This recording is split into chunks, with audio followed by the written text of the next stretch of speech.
नमस्कार, बहुत बहुत स्वागत है आपका नेक्स्ट 9 न्यूज़ में और मैं हूं आपके साथ राकेश कुमार। बिहार की राजनीति में कुछ ऐसा देखने को मिल रहा है जो कि आप सभी को हैरान कर देगा।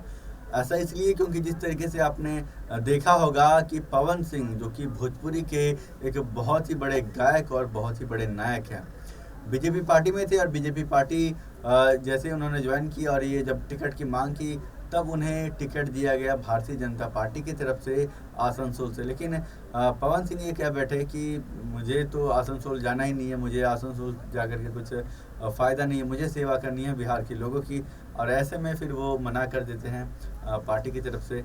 हालांकि पार्टी की तरफ से उन्हें समझाया जाता है, बताया जाता है कि अभी जो हम इंडिया गठबंधन में है, ऐसे में जो सीट है वो किसी और खेमे में चली गई है, तो फिलहाल के लिए आप आसनसोल से यहाँ पर चुनाव लड़िए। लेकिन इस पर यहाँ पर पवन सिंह के द्वारा एकदम से इनकार कर दिया जाता है और कहा जाता है कि मैं निर्दलीय चुनाव लड़ूंगा और चुनाव भी कहाँ से लड़ूंगा, काराकाट से लड़ूंगा।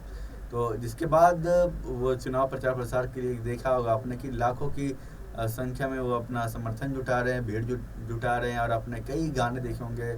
आप जब फ़ोन स्क्रॉल करते होंगे अपना तो अभी वहाँ पर पवन सिंह चुनाव प्रचार प्रसार करते दिख जाते होंगे। लेकिन दर्शकों, इस बीच बीजेपी के नेता शहनवाज हुसैन ने पवन सिंह को लेकर तंज कसा है। ये कहा है कि जिस तरीके से पवन सिंह अगर ये सोच रहे हैं कि वो चुनाव जीत जाएंगे तो ऐसा देखिए मुश्किल है, ऐसा होने वाला नहीं है। और हालांकि पवन सिंह के बारे में उन्होंने यही कहा कि बीजेपी की तरफ से जब वो बीजेपी में थे तो बीजेपी की तरफ से उन्हें आसनसोल से टिकट दिया गया था और उन्हें वहाँ पर चुनाव लड़ना चाहिए था, लेकिन वो पार्टी के विरोध गए और वो निर्दलीय चुनाव लड़ने का फैसला किए। तो ये चीज़ें कहीं ना कहीं हमारे पार्टी के लिए भी कहीं ना कहीं गलत है और जो उन्होंने किया वो तो गलत है ही। और इस बीच उन्होंने ये भी दावा किया कि अगर केवल गाना गाने से अगर वोट अगर हासिल हो जाए तो ऐसा बिल्कुल भी नहीं होने वाला, क्योंकि गाना गाने से केवल और केवल आपके व्यूअर्स आने वाले हैं, आपको पैसा कमा सकते हैं आप, लेकिन अगर आप वोट की बात करिएगा तो वोट आपको नहीं मिलने वाला। इस शहनवाज हुसैन का बयान था। और शहनवाज हुसैन उन्होंने बहुत सारे मुद्दों को लेकर के उन्होंने उस पर घेरा है। उन्होंने कहा है कि वो पार्टी के विरोध गए हैं और चुनाव लड़ने का प्रयास किए हैं। हालांकि पार्टी की तरफ से इसके ऊपर अगर भविष्य में अगर कुछ ऐसा हो तो ये कहा जाएगा, बोला जाएगा। लेकिन जो फिलहाल पवन सिंह अगर सोच रहे कि वो काराकाट से चुनाव लड़ रहे हैं निर्दलीय और जीत जाएंगे, तो ऐसा बिल्कुल भी होने वाला नहीं है। और इस सीट पर खासकर बिहार में 40 में से 40 जो सीट है वो एनडीए गठबंधन की सरकार की आनी तय है। ये बीजेपी नेता शहनवाज हुसैन का बड़ा बयान था।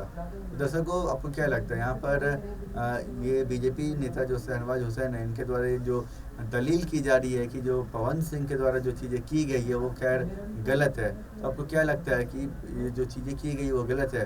क्योंकि पवन सिंह की तरफ से तो यही कहा गया कि मैं मेरी जो माँ है उन्होंने तिलक लगा दिया, मैं काराकाट की जनता के लिए मुझे भेज दिया, अब मुझे क्या करना है, मुझे काराकाट की जनता के लिए सेवा करना है। क्योंकि माँ ने एक बार तिलक लगा दिया तो जाहिर सी बात है मैं पीछे नहीं हटने वाला।